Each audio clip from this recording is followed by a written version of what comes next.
forte participation au vote par anticipation à Montmagny. Une première semaine nationale pour saluer le travail des brigadiers scolaires. Un appel aux 16-25 ans, Montmagny veut connaître votre vision de l'espace jeunesse.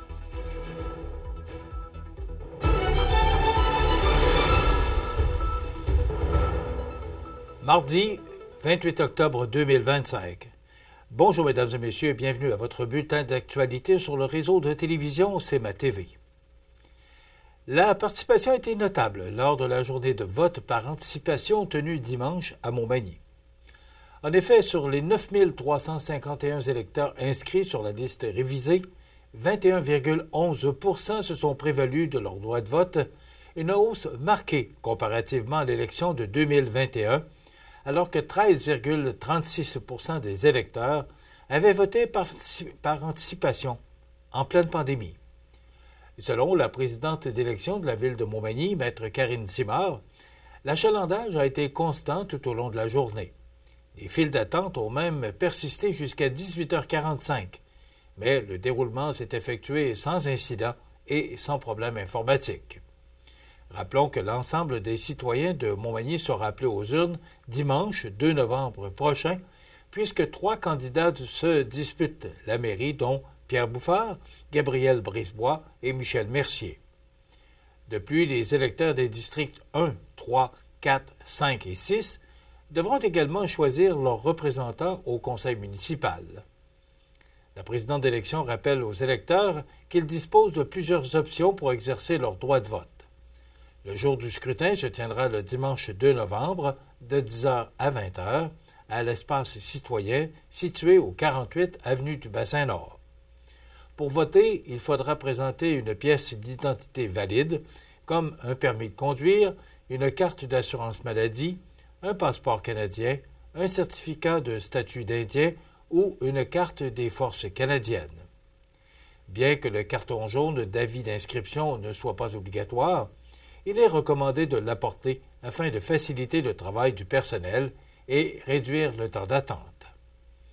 Les électeurs sont également invités à consulter le site ville.montmagny.qc.ca/élections municipales pour connaître les candidats en lice et vérifier les informations propres à leur district.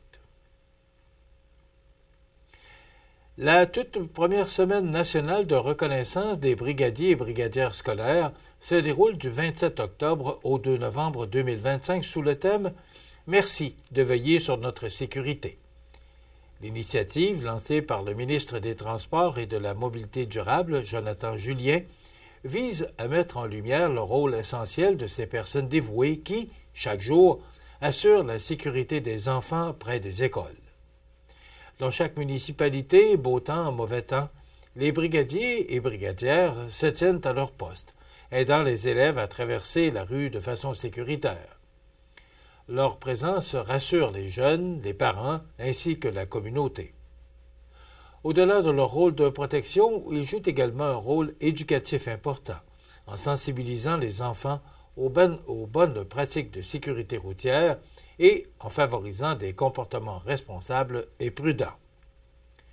Tout au long de la semaine, la population est invitée à exprimer sa reconnaissance par de petits gestes simples, soit par un sourire, un signe de la main ou un mot de remerciement.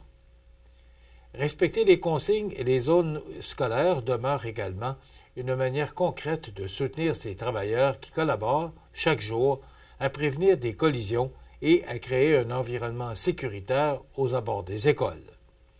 Le ministre Jonathan Julien rappelle que leur contribution est profondément appréciée. Leur présence rassure. Elle crée un climat de confiance et de respect dans nos quartiers. C'est donc avec une profonde reconnaissance que notre gouvernement souligne, en cette première semaine officielle, leur engagement quotidien et leur dévouement exemplaire. Cette semaine thématique découle du plan d'action en sécurité routière 2023-2028 et s'inscrit dans la priorité gouvernementale visant à favoriser le transport actif sécuritaire vers l'école. Pour soutenir les écoles et les municipalités, une trousse de communication, incluant visuels et contenus, est mise à la disposition sur québec.ca/semaine brigadier. Un moment tout indiqué pour dire merci à celles et ceux qui, chaque matin et chaque fin de journée, veillent avec attention sur nos enfants. Un appel aux 16-25 ans, Montmagny veut connaître votre vision de l'espace jeunesse. Tous les détails après la pause. Le restaurant Pizzeria Porto Bellissimo, un incontournable à Saint-Jean-Port-Joli. Pizza débordante de garnitures, menus variés et abordables. Délicieux desserts avec des produits de grande qualité des gâteries de l'Ami. Porto Bellissimo et les gâteries de l'Ami, route de l'église à Saint-Jean-Port-Joli. Animalerie Montmagny, on aime vos félins, parfois taquins. Oui, vos chiens, même les coquins. Vos oiseaux qui chantent en duo, c'est pour l'amour des animaux. Animalerie Montmagny, pour l'amour des animaux.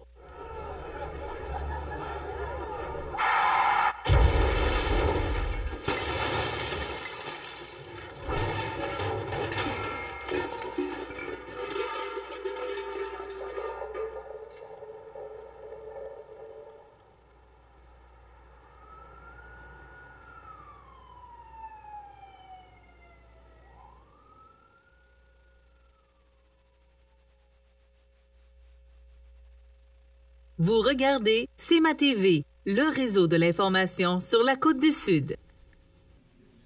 Les partenaires jeunesse de la région de Montmagny lancent un important sondage destiné aux jeunes âgés de 16 à 25 ans.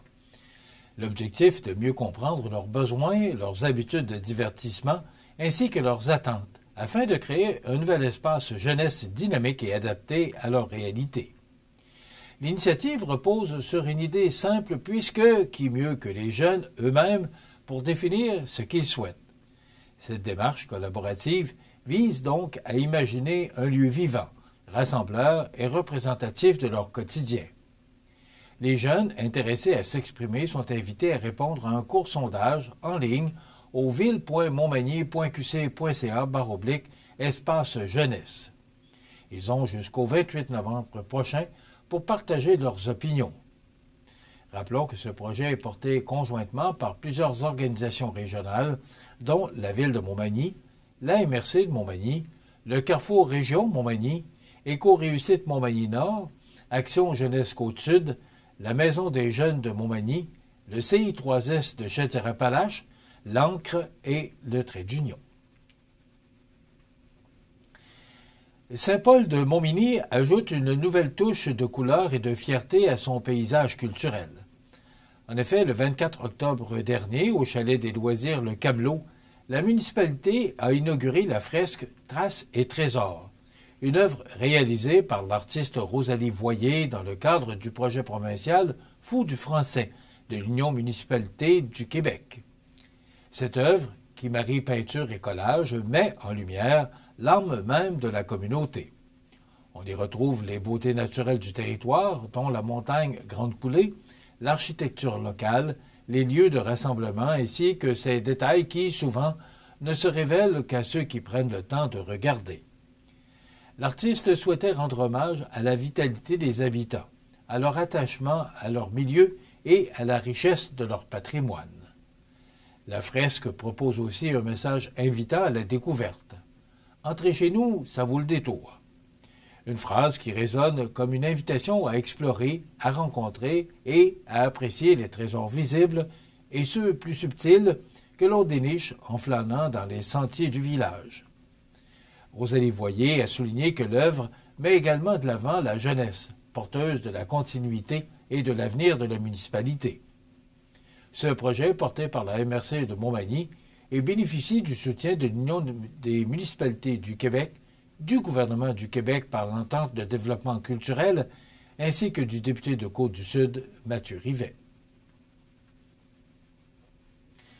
Pour la toute première fois, du 27 au 31 octobre 2025, se tient la Semaine nationale des Carrefours Jeunesse Emploi, les CJE, à travers le Québec.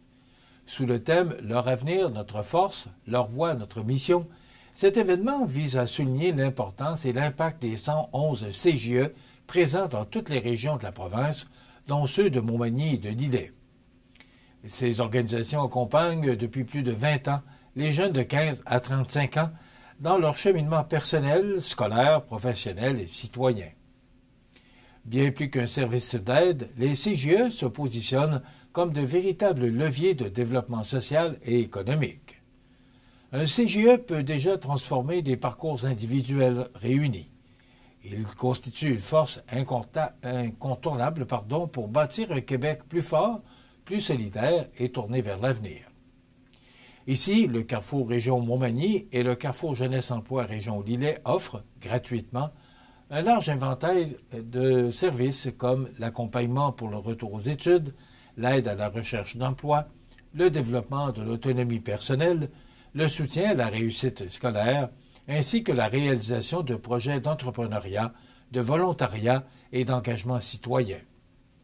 Le tout porté par des équipes engagées, attentives et proches de leur milieu.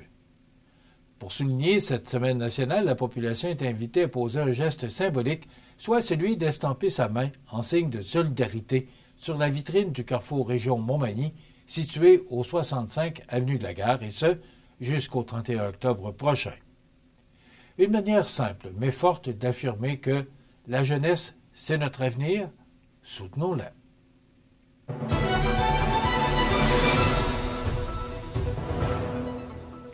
Au sport, l'Everest de la Côte-du-Sud a connu une deuxième fin de semaine parfaite en signant 2 victoires importantes. D'abord, 4-2 à Terrebonne, puis 4-1 à domicile contre le Phoenix de Montréal. La troupe de Raphaël Saint-Laurent continue ainsi de gagner en confiance grâce notamment à l'excellent travail d'Antoine l'Italien, auteur d'un tour du chapeau dimanche. Toujours dimanche, devant leurs partisans, les joueurs de l'Everest ont livré une performance solide. Bien que le Phoenix ait ouvert la marque à mi-chemin du deuxième engagement, l'Everest n'a pas tardé à répliquer. Antoine l'Italien a d'abord profité d'une belle montée organisée par Tristan da Silva avant de compléter une passe précise d'Anthony Hamelin pour créer l'égalité. Puis, avec quelques secondes à faire à la période, l'Italien s'est échappé de nouveau et a de nouveau touché la cible portant l'avance des siens 2-1. Au troisième tiers, en avantage numérique encore, l'Italien a décoché un tir puissant de la ligne bleue pour compléter son tour du chapeau.